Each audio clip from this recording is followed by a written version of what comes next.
Dubai ഇഷ്ടപ്പെടുന്ന വ്യക്തികൾ അല്ലെങ്കിൽ ഒരു വട്ടെങ്കിലും ദുബായിലേക്ക് വന്നവർ മസ്റ്റായിട്ട് വിസിറ്റ് ചെയ്ത ഒരു പ്ലേസ് ആയിരിക്കും ഈ ഒരു ദുബായ് മോളിലത്തെ ഈ ബുർജ് ഖലീഫ, അതുപോലെ തന്നെ ഈ ഒരു വാട്ടർ ഫൗണ്ടെയിൻ കാര്യങ്ങളൊക്കെ.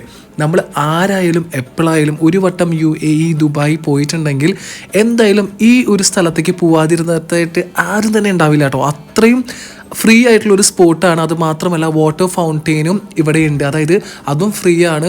നല്ല ലക്ഷക്കണക്കിന് ആൾക്കാർ, അല്ലെങ്കിൽ വേണ്ട 10,000-ൽ എത്ര ആൾക്കാരാണ് ഇത് കാണാനായിട്ട് ഡെയിലി വരെ. അത്രയും ഫോറിനേഴ്സ് വിസിറ്റേഴ്സാണ് ഈ ഒരു ദുബായ് മോളിലേക്ക് ഈ ഒരു ബുർജ് ഖലീഫ കാണാനായിട്ട് വരുന്നത്. ഓരോ നിശ്ചിത ഇന്റർവൽ ഓഫ് ടൈമിലും ഈ ബുർജ് ഖലീഫമായാലും ലൈറ്റ് ഷോ അല്ലെങ്കിൽ ഈ ഒരു വാട്ടർ ഫൗണ്ടെയിനും നടക്കുന്നുണ്ട് ഓരോ മണിക്കൂർ ഇടവിട്ടിട്ട്. അപ്പോൾ ആ ടൈമിങ്സ് ഒക്കെ അവിടെ വന്നാൽ നമുക്ക് അറിയാൻ പറ്റും ഏകദേശം. പിന്നെ ഇതൊരു ടൈം ഔട്ട് മാർക്കറ്റ് ആണ് കേട്ടോ. അത് ഞാൻ നിങ്ങൾക്ക് കാണിച്ചു തരാനാണ് ഈ വീഡിയോ ചെയ്യുന്നത്.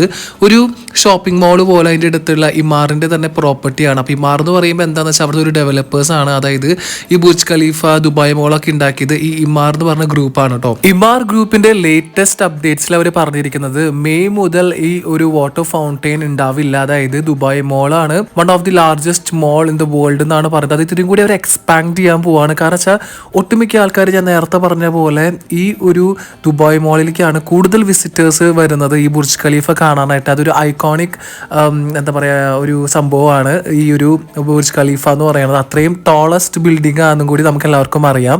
അപ്പം ഞാൻ വിചാരിച്ചു ഈ ഒരു ടൈം ഔട്ട് മാർക്കറ്റിൽ എന്തൊക്കെയുള്ളത് എന്നുള്ളത് നിങ്ങൾക്ക് കാണിച്ചു തരാം. നമ്മുടെ സ്റ്റാർബക്സ് ഉണ്ട്. പിന്നെ ഇതൊക്കെ ഉണ്ടാക്കിയിരിക്കുന്നത് എന്ന് പറഞ്ഞത് ഒരു ആന്റിക് പോലത്തെ കണ്ടില്ല. നിങ്ങൾക്ക് ആ ഒരു ലൈറ്റ് ഒക്കെ കാണുമ്പോൾ അറിയാം ഭയങ്കര ഒരു ആന്റിക് രീതിയിലാണ് ഈ ഒരു മാർക്കറ്റ് ഉണ്ടാക്കിയിരിക്കുന്നത്. ടൈം ഔട്ട് എന്നാണ് ഇതിന്റെ പേരും പറഞ്ഞിട്ടുള്ളത്. അപ്പൊ ഞാൻ എന്ത് ചെയ്തു, അവിടെ പോയപ്പോൾ അവിടെ ഒരു ഡൈനിങ് ഏരിയ ഉണ്ട്, നമുക്ക് ഫുഡും കാര്യങ്ങളൊക്കെ കഴിക്കാം. ഞാൻ അവിടെ ഒരു ഫുഡ് ഓർഡർ ചെയ്തു കേട്ടോ. ഒരു ലാമ്പിന്റെ ഒരു ഫുഡാണ് ഓർഡർ ചെയ്തത്. പക്ഷെ സത്യം പറയാൻ ഇപ്പം അതിന്റെ പേര് ഞാൻ മറന്നുപോയി. അത് ഒരു വെറൈറ്റി പേരായിരുന്നു. അപ്പോൾ ഇത് ലാമ്പിന്റെ സംഭവമാണ്. അപ്പോൾ ഞാൻ ജസ്റ്റ് അതൊന്ന് ഇങ്ങനെ കഴിച്ച് ട്രൈ ചെയ്ത് നോക്കി. നല്ല വെറൈറ്റി ടേസ്റ്റ് ആയിരുന്നു കേട്ടോ. പിന്നെ വാട്ടർ ഫൗണ്ടെയിൻ നിങ്ങൾ കാണാത്ത ഒരാൾക്കാരാണെങ്കിൽ ഈ വീഡിയോന്റെ ലാസ്റ്റ് അത് എങ്ങനെയാണെന്ന് കാണിച്ചു തരുന്നുണ്ട്. ചിലപ്പോൾ ഒരു പക്ഷെ അതൊരു ലാസ്റ്റത്തെ ഒരു ഷോ ആയിരിക്കാം, അല്ലെങ്കിൽ ഈ ഒരു മെയ് മാസം 2-3 മാസം കഴിഞ്ഞാൽ അത് എന്താ പറയുക വോക്ക് നടക്കാൻ പോവാണ് അവിടെ. ആ ബുർജ് ഖലീഫ രാത്രി നല്ല ഭംഗിയും കൂടിയാണ് കേട്ടോ. അപ്പോൾ ഇതാണ് ആ ഒരു വാട്ടർ ഫൗണ്ടെയിൻ. അപ്പോൾ അത് എൻജോയ് ചെയ്യൂ കേട്ടോ.